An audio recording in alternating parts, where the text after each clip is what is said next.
Immigration appears to define sanctuary jurisdictions as ones that willfully violate that federal statute. Again, we do not violate that federal statute.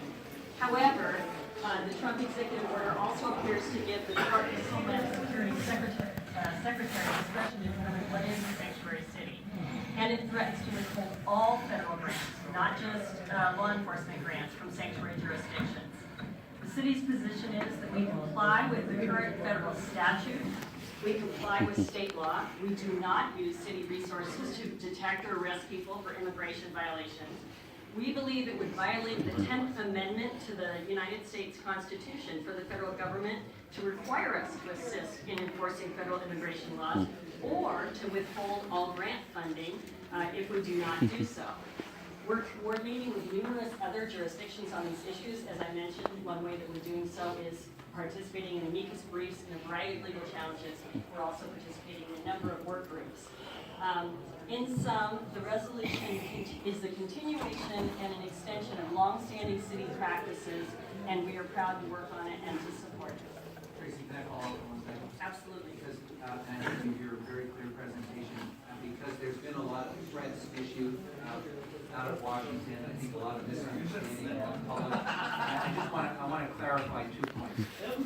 First, state law is very clear that neither the state nor subdivisions like cities can spend public dollars to enforce federal immigration laws, correct? Correct. That is the law of the state of Oregon. And it has been since 1987. And it is also, though, well established under the 10th Amendment and Article 1 of the Constitution and Supreme Court authority that the federal government cannot coerce a city or state to do something against its will. And the legal There's one security here. There's two on the other side. That's correct. That's the Semelius case, and that's where the court said that withholding all Medicaid funding for states that did not do the Medicaid program under the Affordable Care Act was coercive and unconstitutional.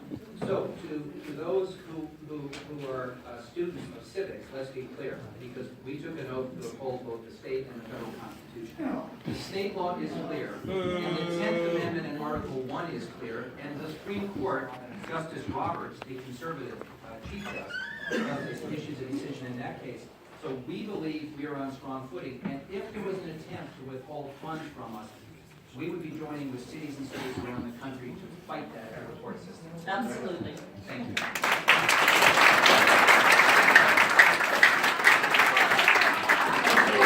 Thank you. Now, thank you for your testimony. We now have some invited testimony.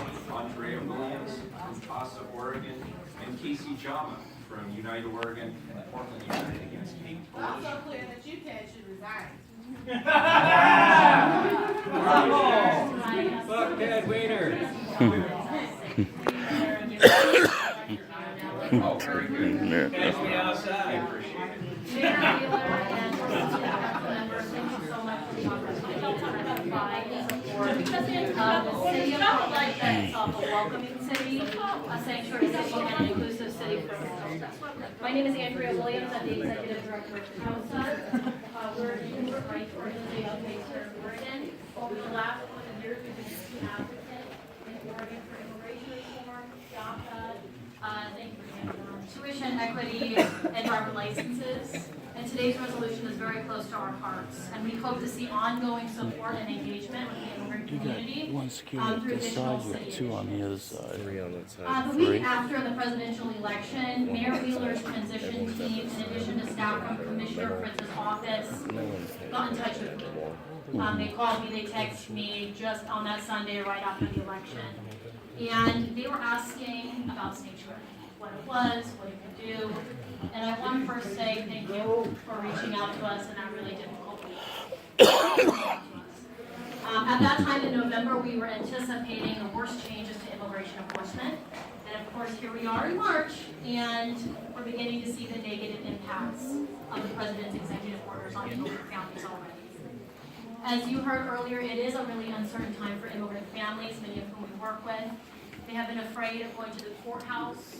They've been afraid to take their children to school or go to local government buildings for fear of running into immigration customs enforcement agents who are lurking around our streets downtown even as we speak, and following them around in their car.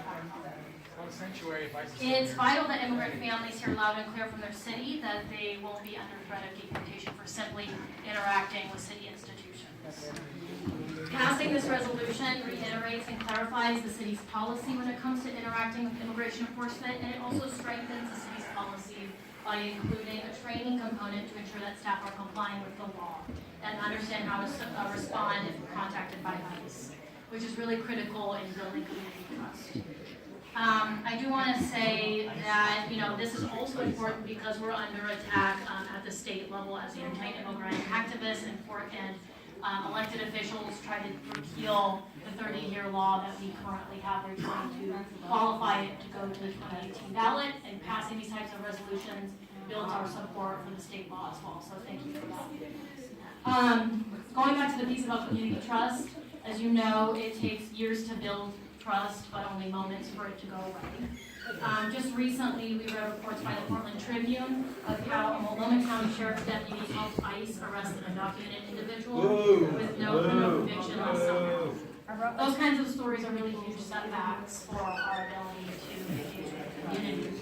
And so let's make sure that this doesn't happen with the Portland Police Department or any agency that the city of Portland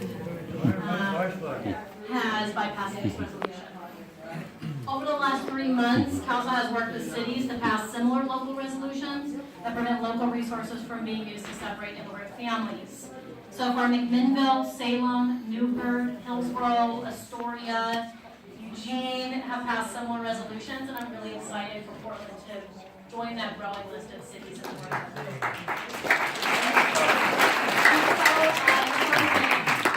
I urge your support of this resolution, and thank you for the work you've already done to put this hearing together. I also, it was brought to our attention, and ACLU will address this in their testimony, that there is a Portland Police Bureau's Directive 810.10, a policy that's on the books that allows cooperation with ICE.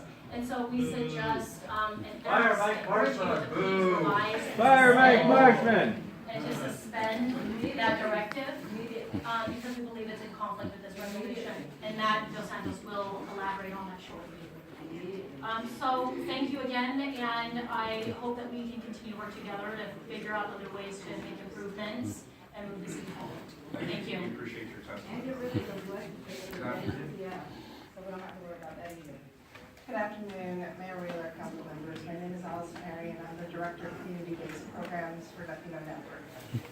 I want to thank you for bringing forth this resolution and share with you this afternoon a little bit about what our community is experiencing, how we are responding, and why this resolution is important.